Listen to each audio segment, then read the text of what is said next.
Hi, my name is Letitia, and this is my culture shock. Hi, my name is Aida. I am 29 years old, and I am from Ethiopia. Okay, Aida, so how old were you when you came to this country? I came at 10 years old.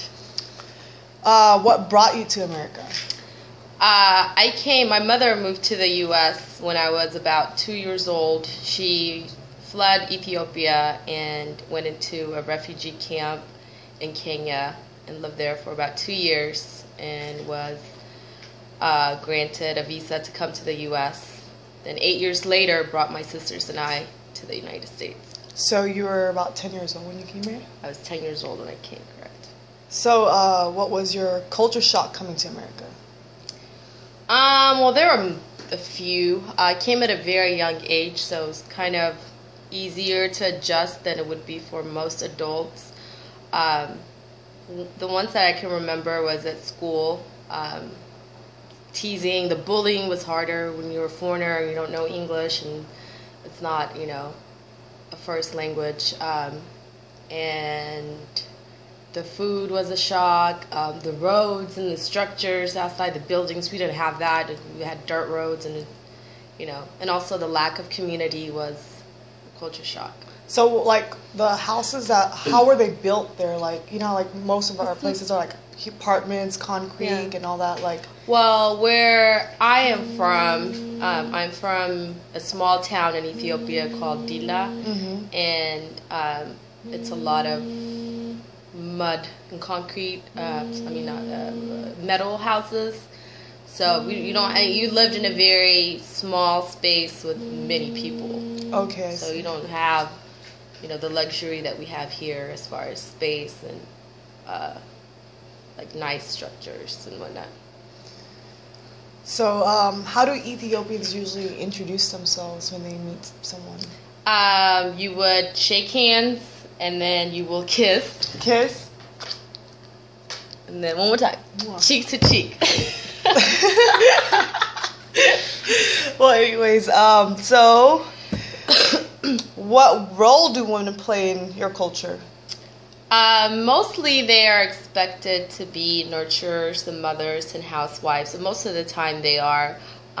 These days, women do have jobs and they work. There's not many women that have leadership positions and whatnot, but women are doing both these days. They're working and they're housewives, and they're expected to cook and clean. Men hardly spend any time in the kitchen or, doing housework.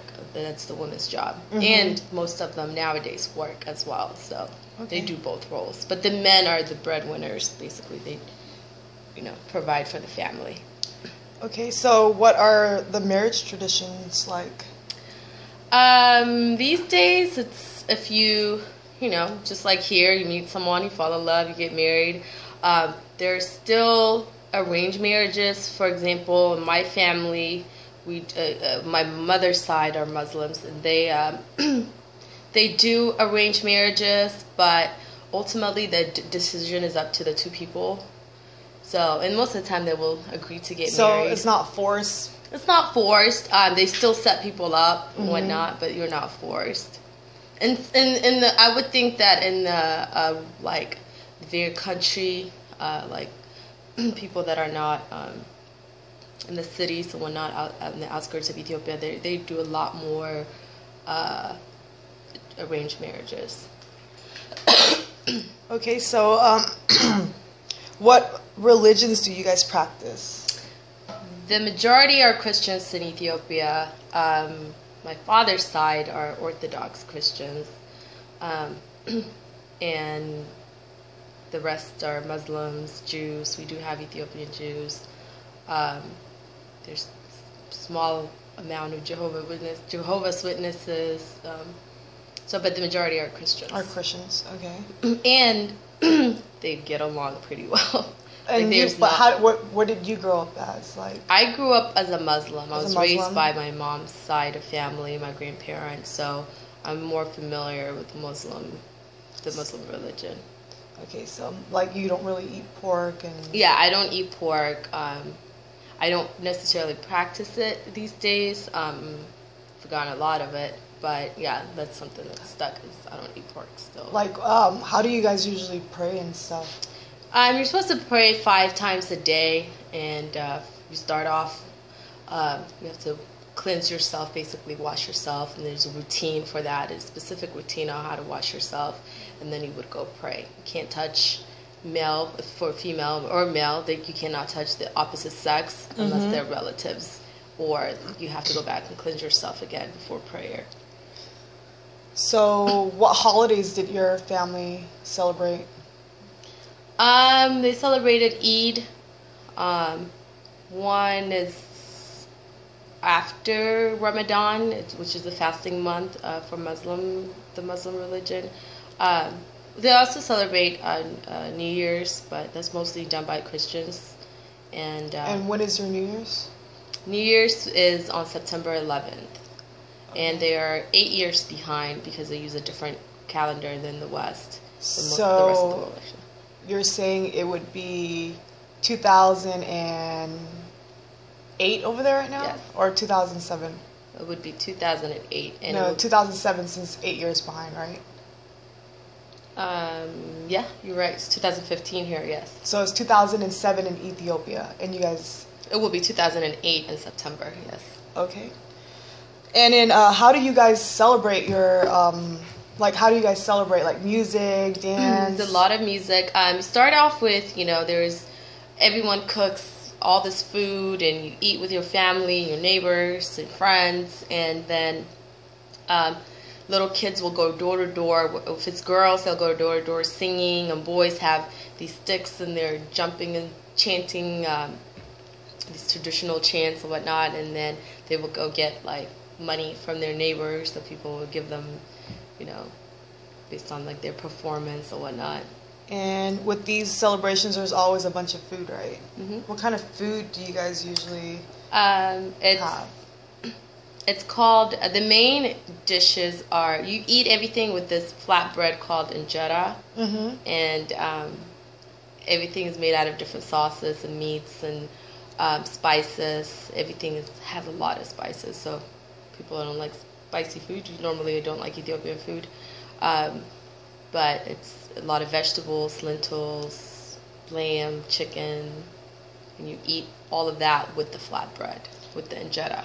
Do you guys usually eat with your hands? You eat with your hands. Eat with your hands, yes. Okay. And it's culture to feed one another. So men feed each other, women feed each other. Oh, really? And it's a sign of love, and it's a sign of friendship, and Cool.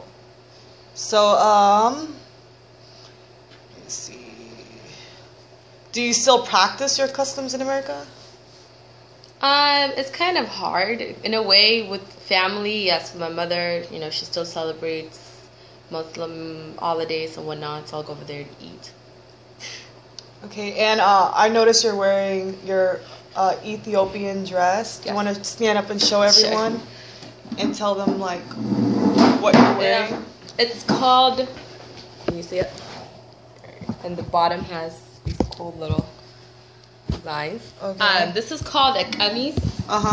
And it's all cotton, and most of the time it's made people make this at home, so they will sew this and put it together at home. Okay, so one last question. How was your life adjusting to America? Or did I ask that question? Or what are your thoughts of America and adjusting to America? It wasn't very hard for me personally. I've witnessed other Ethiopian adults that have had a hard time, whether it's finding, a job, and most of them end up either cab drivers or some sort of labor work. It's, the language barrier is very difficult.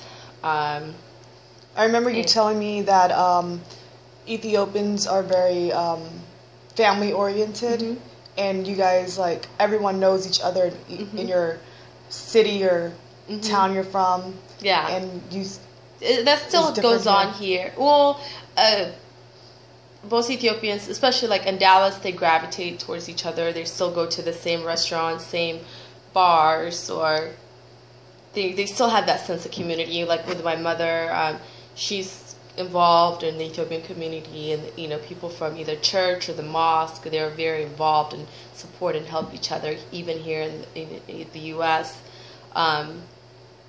So that's still there, but it's very difficult. It's not as simple as it is in Ethiopia, where it's you basically take care of each other and your community, and everybody knows everyone, and you support each other. So here in the U.S., it's everyone's for themselves.